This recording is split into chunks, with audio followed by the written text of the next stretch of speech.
Alright everybody, what's going on? Today is Hey Av, Hebrew date Hey Av, the 5th of Av. It is the yard site of the Arizal. I was there last night. Thank God. Prayed for everybody and for everything. It was actually supposed to be shut down. They said that they were going to shut down the cemetery because of the coronavirus. They didn't want people gathering, but I went there planning on just davening from the street above. But it was open like regular. Thank God we were able to pray. And today is also the yard site of Rabbi Yechiel Michel Dorfman, who was a very big Breslover, considered one of the Ziknei Anash. He played a very important role in continuing the kibbutz of Rosh Hashanah in Uman in the years of like 1953. For a certain amount of time until they were not able to go in anymore. But he brought people into Uman all the time, secretly sneaking people in. And also he was one of the few people who knew the exact location of Rebbe Nachman's kever, and they were able to secure it, and it's a whole story.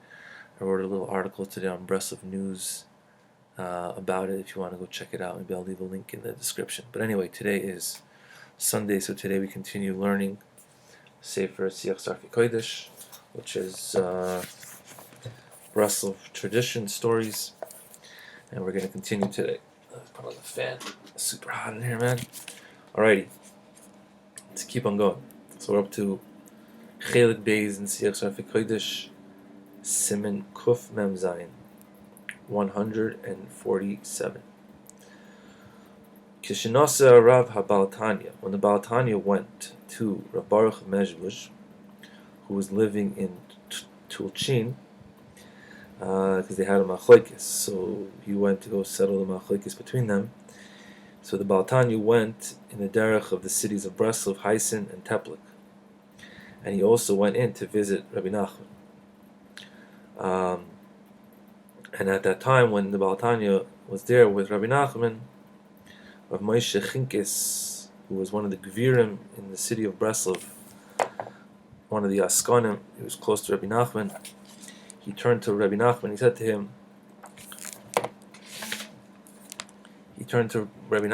him, give tzedakah to a true Talmid Chacham. And Rabbeinu gave to the Baal Tanya a rendel, a golden rendel that was on the table. And I messed that up. Rabbeinu said to Moshe Chinkis, who was a Gvir, you give tzedakah to the Baal Tanya. I'm sorry, I was confused for a second. And Rav Moshe Chinkis gave to the Baal Tanya a golden rendel that was there on the table. And Rabbeinu turned to him in wonderment, and he said, "This is what you give to a true Talmid Chacham." So first of all, just take from the story that Rebbe Nachman called the Baal Tanya a true Talmid Chacham. Just so you should know that. And he gave him, so Moshe Chinkis gave him another rendel. And when he saw that Rabbeinu was still, he still was wondering like why he's giving so little, he gave another rendel. And he realized that Rabbeinu was still wondering about him, like why are you giving such a little amount? So he gave another rendel, until he gave this and this and this and this kept on happening until Moshe Chinkis gave the Baal Tanya 10 rendels. They were gold, so I'm sure it was a lot of money. So Rabbeinu took the money and he gave the 10 rendel into the hand of the Baal Tanya. Then afterwards, when the people of the city escorted the Baal Tanya outside to the city, that's what they used to do. When the tzaddik would come, they would walk him out of the city, and Rabbeinu was sitting with the Baal Tanya inside the wagon. So on the way, the Baal Tanya asked Rabbeinu. He asked him, "Ha'im yesh poi miraglim? Are there any spies here?" Because they were scared of spies from the government that were following him. I think the Baal Tanya, they were trying to follow the Baal Tanya for certain things, I'm not sure. And he says, and the Rabbeinu said to him, bitzachus, like laughingly, he said, Lo, hem lo tipshin, they're not stupid. Koimer, that my chassidim are not stupid. and they watch everything, and you don't have anything to be scared. So then the Baal Tanya said to Rebbe Nachman that he hopes that just like Be'ez Hashem, that he should be matzliach in his mishpat, shehi oloi bePeterburg, because I think he had to go to court in Petersburg for something. I'm not a big bucky on the Baal Tanya's history. He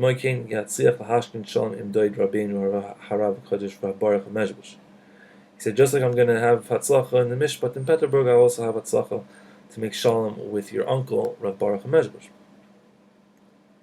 And Rabbeinu says, in Peter Baruch, dahainu im hamem shalosh Peterburg shemikodim nikra b'shem Peterbuch, that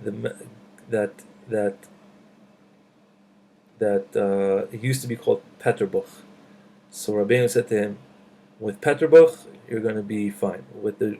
Meaning that with the judgment, you'll be fine. Aval, with Peter Baruch, not Peterbuch, Peter Baruch, with my uncle Baruch, Uncle Rav Baruch, Lo tatzliach, you're not going to make shalom with him. Koimar, you're not going to be able to make peace with him.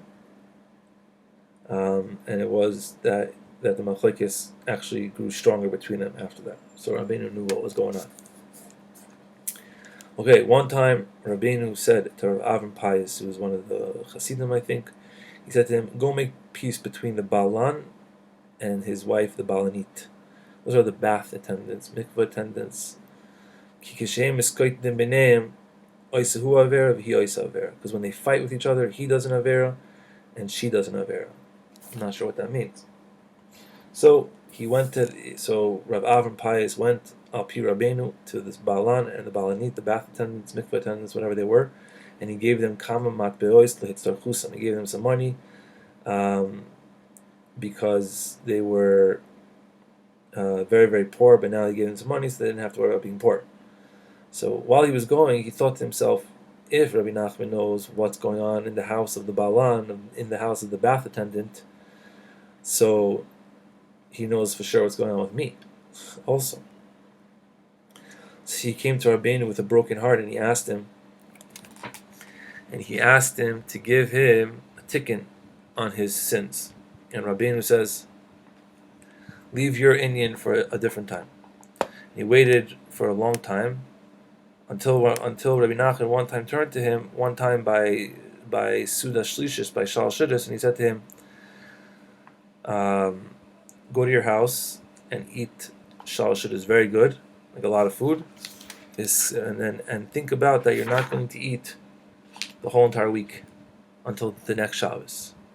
Rabbi Nachman was giving him the tikkun of fasting from Shabbos to Shabbos, which is very difficult.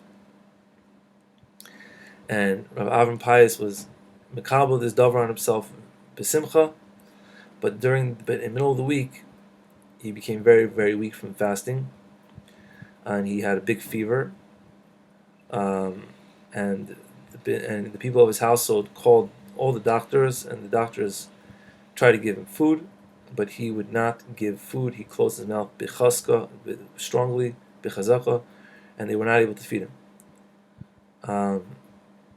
Afterwards, he got up and he dragged himself on his feet, like he crawled to Rebbe Nachman.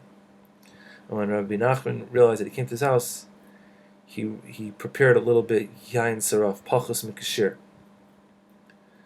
And when he went into Rabbeinu said to him, kach, drink this and then you'll continue your fast. Because it was less than a share, so he was still fasting. He was able to fast the second half of the week. But out of order, like not every week, it was some weeks and not other weeks. Cool story. Rabbi Shmuel Tepelker, I'm trying to find a way like to not block the way. Anyway, Rabbi Shmuel Tepelker, one time, who went with Rabbi Nachman to Novrich, he said to Rav Nosson and to other chassidim from Anash that he knows certain inyanim and stories from Rabbeinu that they don't know. Then he told them that when he was with Rabbeinu in Brod, one time they traveled to Brody, I think. Rabbeinu was dressed like a very simple man, and they went into a house, And they went from room to room until they went into one room, and there was a woman and a man playing chess. And Rabbeinu looked at this man with his pure look, and he just left the room. And right away this man got up, and he started running after Rabbi Nachman until they left the city, and they got to a certain forest. V'hiskil Rabbeinu l'daber and Rabbeinu spoke to him. Rabbi Shmuel Amad me'atzad v'lo yisham mash dimar rak ra eich sheboicha mezel d'mois rabbis. How this man started crying. What is going on, man? Rabbeinu did crazy stuff like that.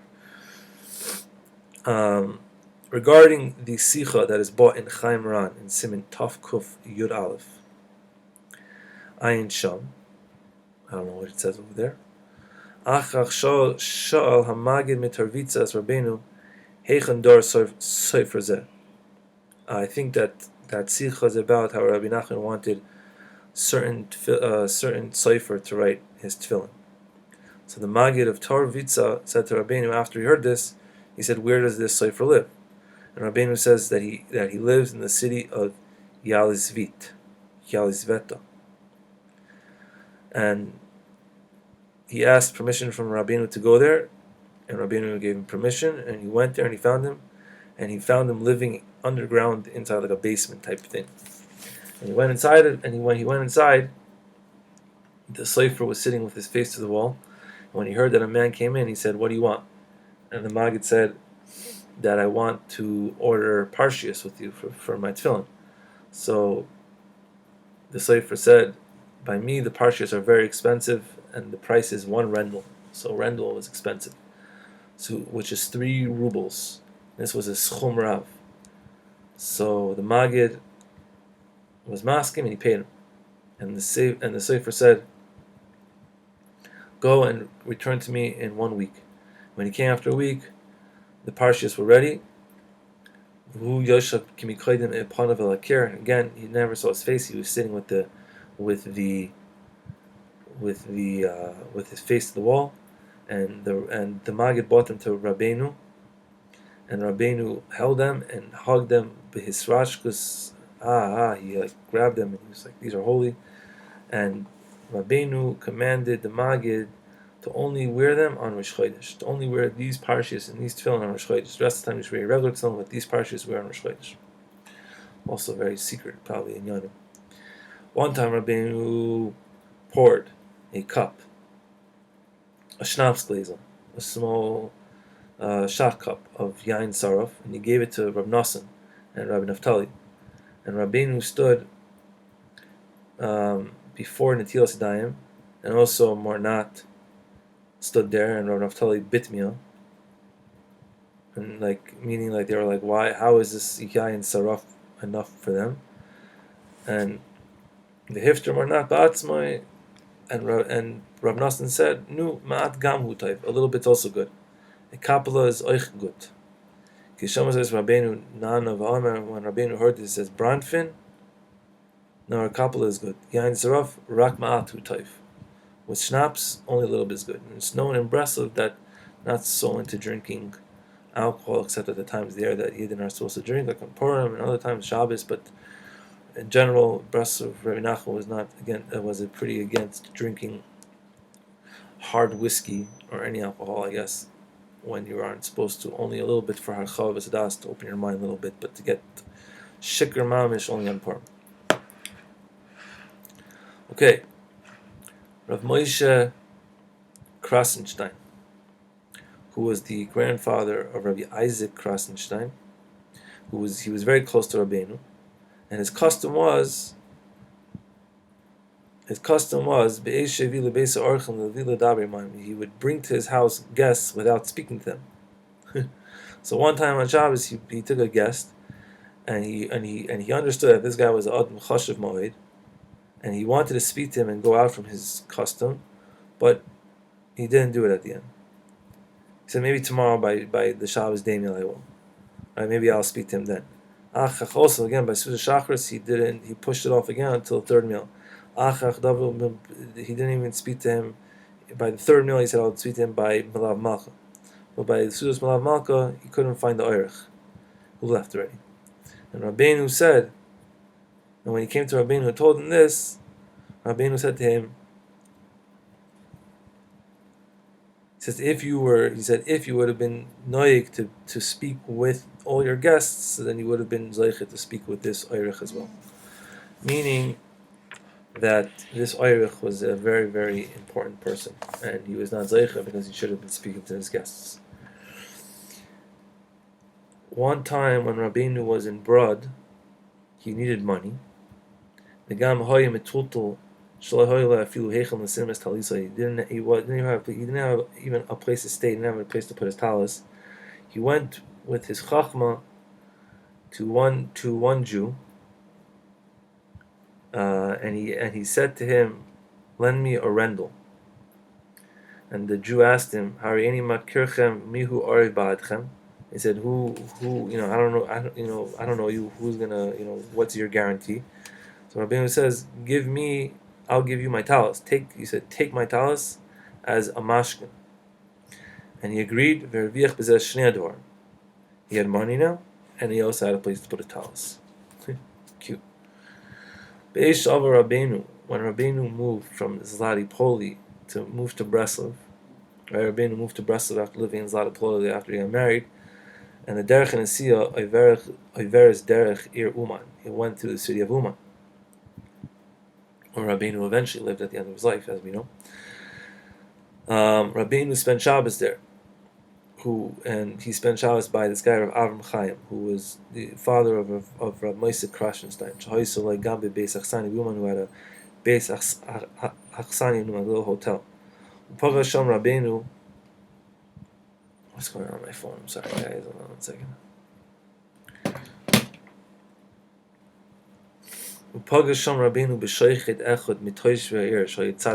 Rabbeinu met in Uman a sheikhet who lived there, who was a tzaddik nisr. He was a hidden tzaddik, and Rabbeinu spoke to him about the inyan of being with him on Rosh Hashanah. At that time, Rabbeinu's Rosh Hashanah was not in Uman; it was in Breslov.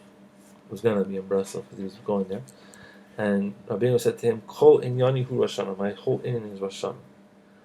And the sheikhet said.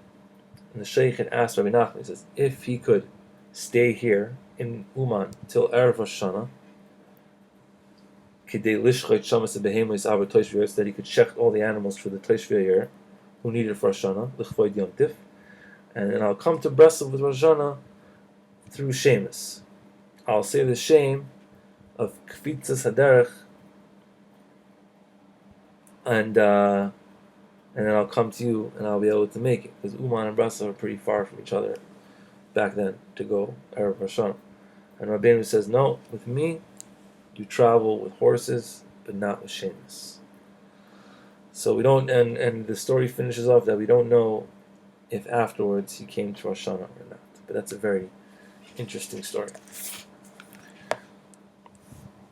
It is known that the custom in Breslov was to be miskabes, to gather with Rabbeinu 6 times a year.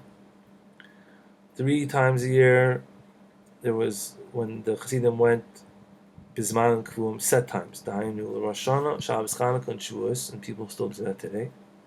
People still go 3 times a year to Uman.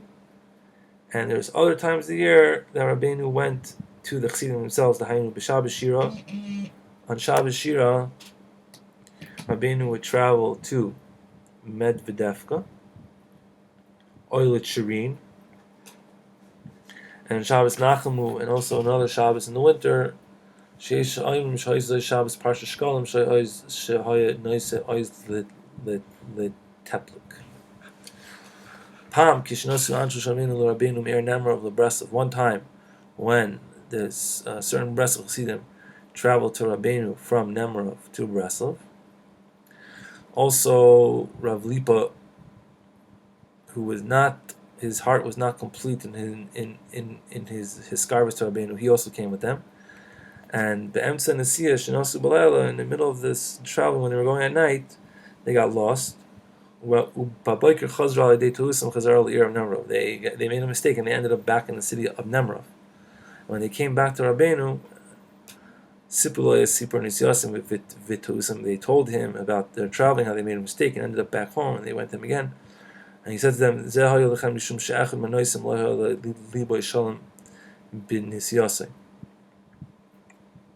this is because one of your people that you were traveling with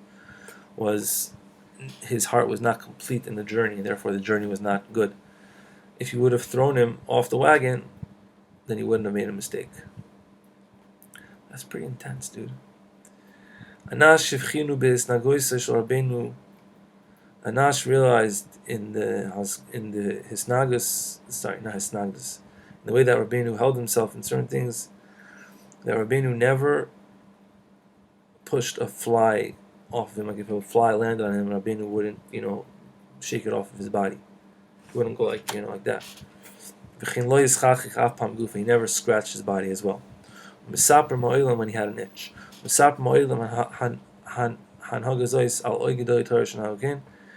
other Gedolei Torah to do this. These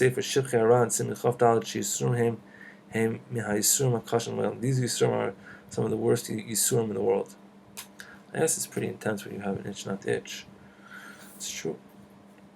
I don't know how to fly though. What time? How much did we do today? Just to see the times. Oh, I check over there. I'm sorry. Do a few more minutes. Pam. Kishudiber. Oopsie, wait a second, sorry. When Rav Yudel became close to Rabbeinu, B'Pam Rishon the first time, Hoy Rabbeinu Medaber B'Lashon Leichach B'Shem Yudel. L'loy Shem HaToyer Rabbi Yudel. Rabbeinu just said Yudel without HaToyer Rebbe Yudel. And I think that he was a Rebbe beforehand. So, Hivchen Rabbeinu She Nechlasha Daitim, he said that he was a little bit machbir on this, that Rav Yudel was like, why isn't he calling me Rav Yudel? Why is he only calling me Yudel? Upon b'shem Rabbi Yudel, so he started calling him Rabbi Yudel. Achach birchesh Rabbi Yudel ba'atzman Rabbeinu shikolei rak b'shem Yudel kim koydem v'lo hiskim l'zeh Rabbeinu. V'haya poinel of Talmud b'shem Rabbi Yudel. Okay, a little known fact, but it's good to know. One time when Rabbeinu spoke about the Indian Achnes kol hakoyches ba'avoyes hatfilah, that you have to put a lot of strength into davening. When he was speaking about this, there was one of the chassidim, Rabbi Gershon, who was the grandson of the Magid of Tarvitza, Talmud Rabbeinu. Choshev beinu lebein atzmai. Right? Ma kvar uchal lasis yosef del hachnas oid koich b'tilosei achash mishtad leni kvar lachas kol v'zeh. He's saying to himself, like Rabbeinu was saying, to put all my koichos into tefillah. But I already do put all my koichos into tefillah. So what else can I do to do this? Like so, because he used to daven 6 hours by richus mifulegas. He would take 6 hours daven shachris probably.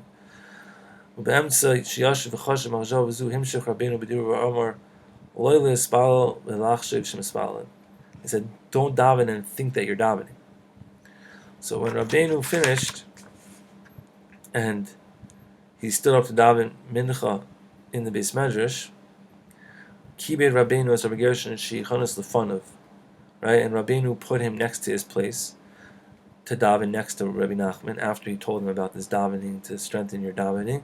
And V'Sipur Achach Rabbi Gershon Shehergish Oz Kazeh Chayes U'Dveikis B'Tfilosoi HaShehavim Ba'atzmei Shebe'emes Adayin Lo Hischil Espal Kroi Klal Klal.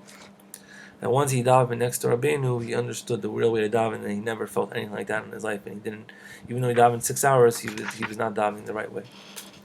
Amar Rabbeinu al Rabbi Nisan al Tepelko. Rabbeinu said on Rabbi Nisan al Tepelko, Shahik Yedua Ish Nagid. He's a rich person, but he was a very big Kamtzon Gadol. It says, a rendel shenoisin Rabbi Nisan al Oiser Rash L'Mala B'Shemayim. The rendel that Rabbi Nisan gives makes a huge rash in Shemayim, because he never gives. Even though he's so rich, but when he does give, it's a big thing. All right, this is the last one for today. Kuf Salam Chalaf. Stop moving. Pam Bo'u Kama Ma'anash. One time, some chassidim came to Rabbeinu, and they said to him that they're not able to return to their city, which was close to Medvedevka, because the Rav of the city was being roidif them ma'oid. He was being very hard to them and making their lives bad. So Rabbeinu was quiet, he didn't say anything. But when they came again to Rabbeinu, and they said, Bishum oifen ein bi'chotem lachshel yiram meroiv hatzaros ve'isuram, they cannot in any way return to their city because of the tzaros and the suffering that they get from this Rav. Rabbeinu said to him, go to your houses and tell the Rav that I, Rabbi Nachman, command him to stop making machlokes.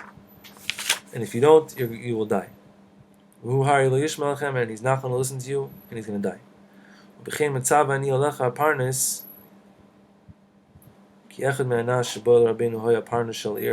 was like the parnis, I guess, one of the people who took care of the city.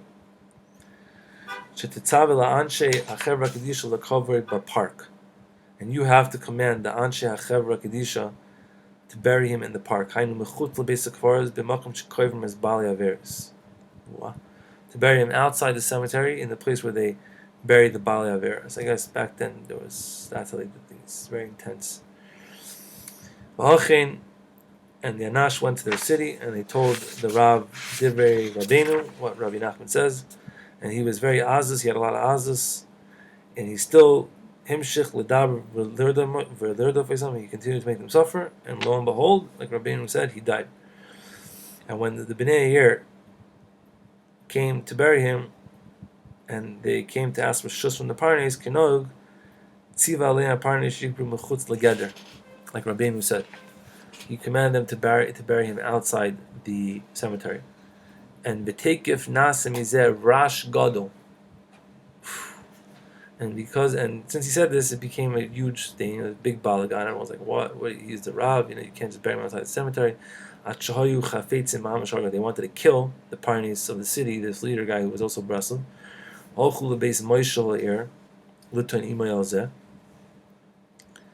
He says, and they went to the governor, and the governor said, you guys appointed him to be the parnes, whatever he says you have to do. So when they saw the Bnei Beisai of this Rav that nothing was going to change, they came to the parnes himself and they begged him with crying and to have Rahmanas on them, and not to embarrass the kavod of their father, the Rav. And he couldn't hold back, and he went against Rabbeinu's words, and and he buried him inside the base of Kvaros like everyone else. When the parnes came to Rabbeinu, he tried to apologize to Rebbe Nachman that he didn't listen to this, that he didn't listen to him. Amar Rabbeinu, Ato yeshecha rachmanas v'ani lo, you have rachmanas and I don't. Mesim shemesu kfar meos b'shanim boyu v'son l'fanei shnifter moyus kolkach karav adayin l'hoylehem. What? He says, people that are already dead for hundreds of years come to me and beg me that they should die. What? I'm very confused. Hold on, give me a second over here. People who are dead come to me, to Rabbi Nachman, they come to me and they beg me, Sheniftar Mouz Kolkach Karav Hazeh Adayin Lo Hoylem.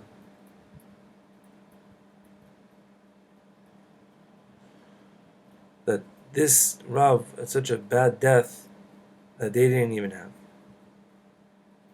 I don't know what he's saying.